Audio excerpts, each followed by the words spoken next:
ਗਦਰੀ ਬਾਬਿਆਂ ਦੇ ਇਤਿਹਾਸਕ ਸਥਾਨ ਸਟਾਕਟਨ ਗੁਰਦੁਆਰਾ ਸਾਹਿਬ ਦੇ ਵਿੱਚ ਖਾਲਸਾ ਸਾਜਨਾ ਦਿਵਸ ਤੇ ਵਿਸਾਖੀ ਤੇ ਜੋ ਬੈਠੀ ਸਾਧ ਸੰਗਤ ਜੀ, ਵਾਹਿਗੁਰੂ ਜੀ ਕਾ ਖਾਲਸਾ ਵਾਹਿਗੁਰੂ ਜੀ ਕੀ ਫਤਿਹ।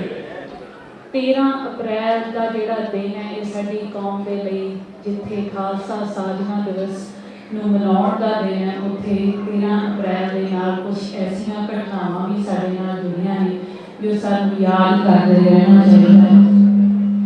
ਅੱਜ ਤੋਂ 41 ਸਾਲ ਪਹਿਲਾਂ ਸਨ 1978 ਦੇ ਵਿੱਚ ਗੁਰੂ ਗ੍ਰੰਥ ਸਾਹਿਬ ਦੀ ਬੇਅਦਬੀ ਦੇ ਪ੍ਰੋਟੈਸਟ ਦੇ ਵਿੱਚ, ਜਦੋਂ ਗੁਰੂ ਗ੍ਰੰਥ ਸਾਹਿਬ ਦੀ ਬੇਅਦਬੀ ਕਰਾਈ ਗਈ ਇੱਕ ਨਿਰੰਕਾਰੀ ਸਾਧ ਤੋਂ, ਤੇ ਉਹਦੇ ਪ੍ਰੋਟੈਸਟ ਦੇ ਵਿੱਚ 13 ਸਿੰਘ ਸਾਡੇ ਜਿਹੜੇ ਆ ਉਹ ਅੰਮ੍ਰਿਤਸਰ ਦੇ ਵਿੱਚ ਸ਼ਹੀਦ ਹੋਏ ਸਨ। ਉਹਨਾਂ ਦੀ ਸ਼ਹਾਦਤ ਤੋਂ ਬਾਅਦ ਜੋ ਪੰਜਾਬ ਦੇ ਵਿੱਚ ਇੱਕ ਚੈਪਟਰ ਜੋ ਸਿੱਖਾਂ ਦੀ ਨਸਲਕੁਸ਼ੀ ਦਾ, ਉੱਥੋਂ ਦੀ ਸਰਕਾਰ ਨੇ ਜਿਹੜਾ ਹੈ ਉਹ ਸ਼ੁਰੂ ਕਰ ਦਿੱਤਾ ਸੀ। 1978 ਤੋਂ ਜਿਹੜੀ ਆਮੋ ਸਾਹਮਣੇ ਦੀ ਜਿਹੜੀ ਲੜਾਈ ਸੀ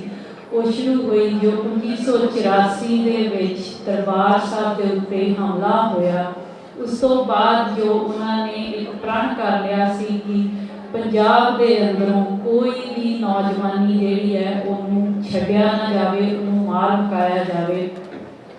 1990 ਦੇ ਟਾਈਮ ਦੇ ਦੌਰਾਨ ਜਸਵੰਤ ਸਿੰਘ ਖਾਲੜਾ ਹੋਰਾਂ ਨੂੰ ਇੱਕ ਸੇਵਾ ਜੋ ਸਤਿਗੁਰਾਂ ਨੇ ਬਖਸ਼ੀ, ਇੱਕ ਮੌਕਾ ਬਣਿਆ, ਇੱਕ ਉਹਨਾਂ ਨੂੰ ਇੱਕ ਇਹੋ ਜਿਹਾ ਇਨਸੀਡੈਂਟ ਜਾਂ ਕਹਿ ਲਓ ਇੱਕ ਤਰੀਕਾ ਲੱਭ ਗਿਆ ਕਿ ਉਹ ਉਹਨਾਂ ਲਾਵਾਰਸ ਲਾਸ਼ਾਂ ਦੀ, ਕਿਉਂਕਿ ਪੰਜਾਬ ਦੇ ਵਿੱਚ ਜਿਹੜੀਆਂ ਗੁੰਮਸ਼ੁਦਗੀਆਂ ਜਾਂ ਬੱਚਿਆਂ ਦੇ ਘਰੋਂ ਚੱਕੇ ਜਾਣਾ, ਪੁਲਾਂ 'ਤੇ ਮੁਕਾਬਲੇ ਬਣਾ ਦੇਣੇ, ਇਹ ਸਭ ਆਮ ਹੋ ਚੁੱਕਾ ਸੀਗਾ। ਪਰ ਕੋਈ ਵੀ ਸਿਰਾ ਨਹੀਂ ਸੀ ਲੱਭ ਰਿਹਾ ਸਾਡੇ ਕੌਮੀ ਵੀਰਾਂ ਨੂੰ ਜਾਂ ਹੋਰ ਇਨਸਾਫ ਪਸੰਦ ਲੋਕਾਂ ਨੂੰ ਕਿ ਇਸ ਮਸਲੇ ਨੂੰ ਅਸੀਂ ਦੁਨੀਆ ਪੱਧਰ 'ਤੇ ਕਿਵੇਂ ਵਿਚਾਰੀਏ।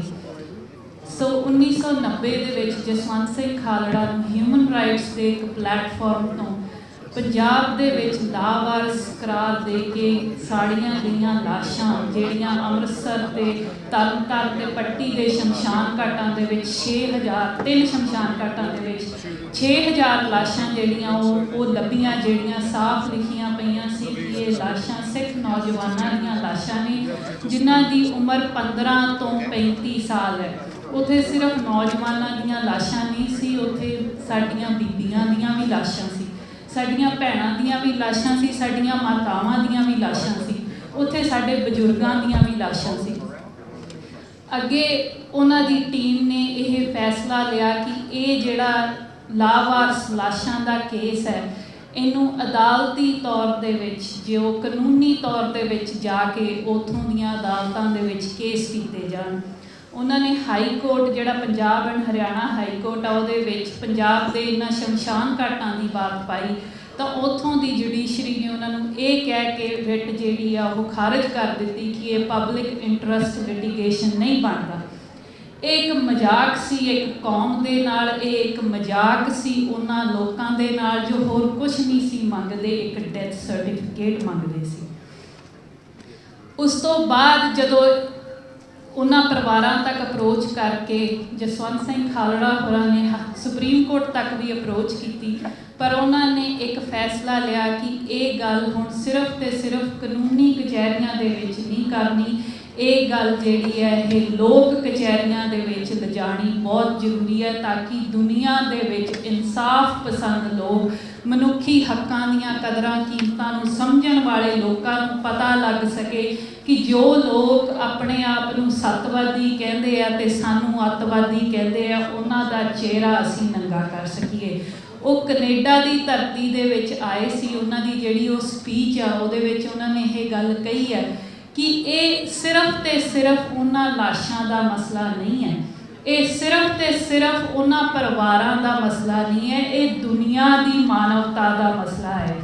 ਸੋ ਜੇ ਤੁਸੀਂ ਦੁਨੀਆ ਦੀ ਮਾਨਵਤਾ ਦੇ ਰਾਖੀ ਲਈ ਬਣੇ ਹੋ, ਖਾਲਸੇ ਨੂੰ ਮਨੁੱਖੀ ਅਧਿਕਾਰਾਂ ਦੇ ਰਾਖੀ ਲਈ ਸਾਜਿਆ ਗਿਆ ਸੀ, ਜੇ ਦੁਨੀਆ ਦੇ ਮਨੁੱਖੀ ਅਧਿਕਾਰਾਂ ਦੀ ਰਾਖੀ ਲਈ ਸਾਜਿਆ ਗਿਆ ਸੀ, ਤੇ ਜੇ ਅੱਜ ਤੁਸੀਂ ਆਪਣੇ ਮਨੁੱਖੀ ਅਧਿਕਾਰਾਂ ਦੀ ਗੱਲ ਨਾ ਕਰ ਸਕੇ, ਆਪਣੇ ਮਨੁੱਖੀ ਅਧਿਕਾਰਾਂ ਦੀ ਜਿਹੜੀ ਆਵਾਜ਼ ਨਾ ਚੁੱਕ ਸਕੇ, ਤਾਂ ਤੁਸੀਂ ਖਾਲਸੇ ਦੀ ਡੈਫੀਨੇਸ਼ਨ ਕਿਤੇ ਨਹੀਂ ਦੇ ਸਕੋਗੇ।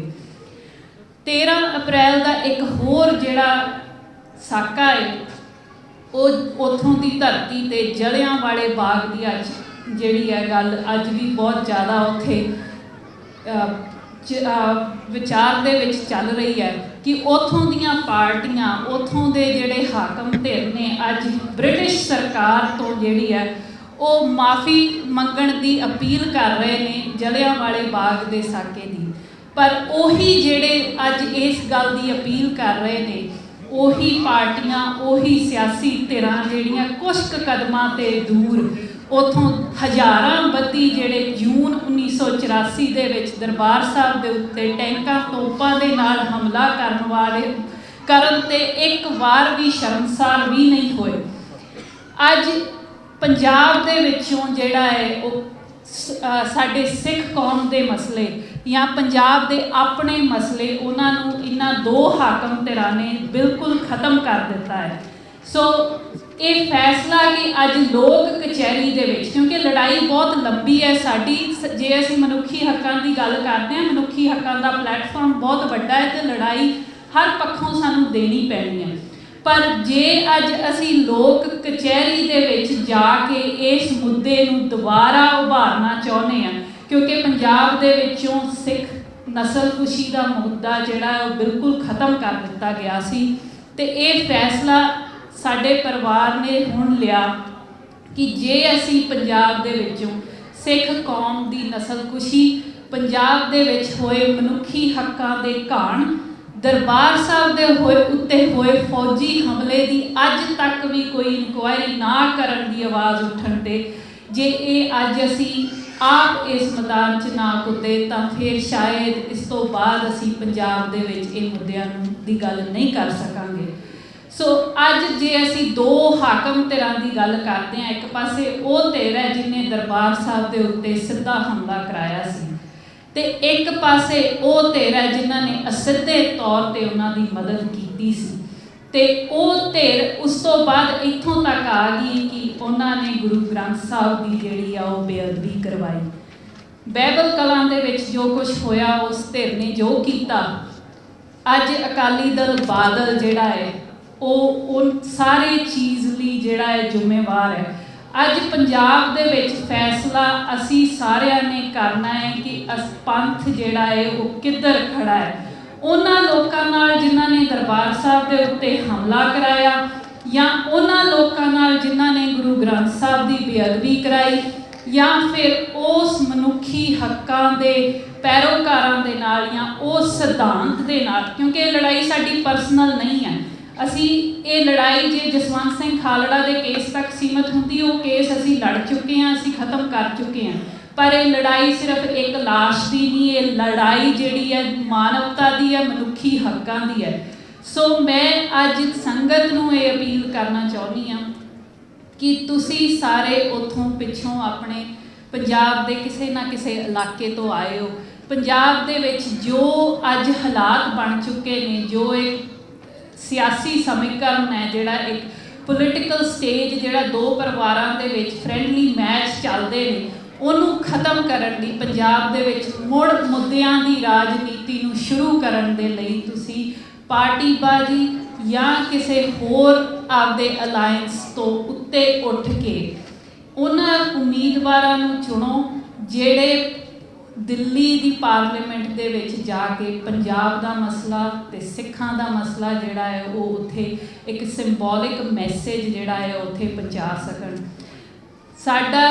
ਜਿਹੜਾ ਲੜਾਈ ਦਾ ਇੱਕ ਪੜਾਅ ਹੈ, ਇਹ ਜਿਹੜਾ ਇਲੈਕਸ਼ਨ ਲੜਨੀ, ਹਾਰ ਜਿੱਤ ਜਿਹੜੀ ਆ ਉਹ ਸਤਿਗੁਰਾਂ ਦੇ ਹੱਥ ਦੇ ਵਿੱਚ ਆ। ਅਸੀਂ ਕਦੀ ਵੀ ਜਿੱਤ ਦੇ ਦਾਅਵੇ ਨਹੀਂ ਕਰਦੇ, ਪਰ ਅਸੀਂ ਇਹ ਫੈਸਲਾ ਜਿਹੜਾ, ਕਿਉਂਕਿ ਇਸ ਲੜਾਈ ਦੇ ਵਿੱਚ, ਇਸ ਕੰਪੇਨ ਦੇ ਵਿੱਚ, ਇਸ ਇਲੈਕਸ਼ਨ ਦੇ ਵਿੱਚ ਸਿਰਫ ਮੇਰੇ ਮਦਰ ਨਹੀਂ ਖੜੇ, ਇਸ ਇਲੈਕਸ਼ਨ ਦੇ ਵਿੱਚ ਹੁਣ ਤੁਸੀਂ ਸਾਰੇ ਖੜੇ ਹੋ। ਸੋ ਫੈਸਲਾ ਤੁਸੀਂ ਕਰਨਾ ਹੈ। ਆਪਣੇ